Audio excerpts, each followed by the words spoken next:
Segunda, 9 de setembro, verso para memorizar. E dizia: Abba, Pai, tudo te é possível. Passa de mim este cálice, porém não seja feito o que eu quero, e sim o que tu queres. Marcos 14, 36. A última ceia. Pergunta 2.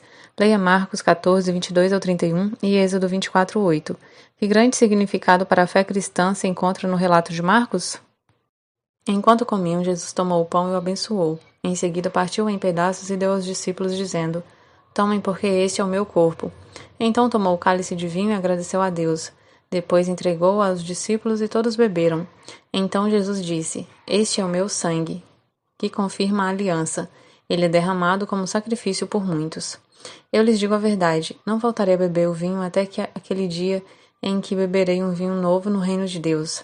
Então cantaram hino e saíram para o Monte das Oliveiras. No caminho, Jesus disse: Todos vocês me abandonarão, pois as Escrituras dizem: Deus ferirá o pastor e as ovelhas serão dispersas. Mas depois de ressuscitar, irei adiante de vocês a Galiléia. Pedro declarou: Mesmo que todos os outros o abandonem, eu jamais farei isso. Jesus respondeu: Eu lhe digo a verdade. Esta mesma noite, antes que o galo cante 2 vezes, você me negará 3 vezes. Pedro, no entanto, insistiu enfaticamente: Mesmo que eu tenha de morrer ao seu lado, jamais o negarei.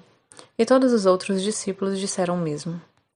Moisés pegou o sangue das vasilhas, aspergiu sobre o povo e declarou: Este sangue confirma a aliança que o Senhor fez com vocês quando lhes deu essas instruções. Marcos 14:12 observa que aquele era o primeiro dia da festa dos pães sem fermento, quando o cordeiro da Páscoa era sacrificado. A refeição ocorreu na quinta-feira à noite. Na última ceia, Jesus insistiu um novo serviço cerimonial. Era uma transição da celebração da Páscoa judaica, ligada à saída de Israel do Egito e ao estabelecimento da nação como povo da aliança de Deus no Sinai. Ao selar a aliança, Moisés aspergiu o povo com o sangue dos sacrifícios e disse: Eis aqui o sangue da aliança que o Senhor fez com você de acordo com todas essas palavras. Êxodo 24, 8. É surpreendente que na ceia do Senhor, instituída por Jesus nessa ocasião, o cordeiro da ceia pascual não seja mencionado. Isso ocorreu porque Jesus é o Cordeiro de Deus. O pão da ceia do Senhor representa o seu corpo, a nova aliança. Foi selada com o sangue de Jesus e o cálice representa isso. Então, nesse interim, Jesus predisse que todos os seus discípulos o abandonariam. Ele citou Zacarias 13:7, que se refere à espada atingindo o pastor e as ovelhas sendo dispersas. Jesus era o pastor e os seus discípulos eram as ovelhas. A mensagem foi dura e deprimente, mas Jesus acrescentou uma palavra de esperança, repetindo a predição da sua ressurreição. Além disso, ele disse que iria adiante dos discípulos para a Galiléia. Essa predição seria mencionada pelo jovem, um anjo, no túmulo de Jesus, em Marcos 16:7, e por isso tem um peso especial nessa mensagem.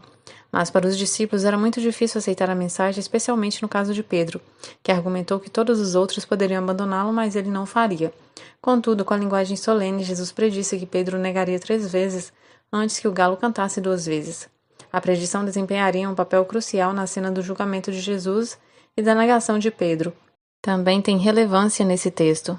O que aprendemos com as promessas que fazemos a Deus e não cumprimos?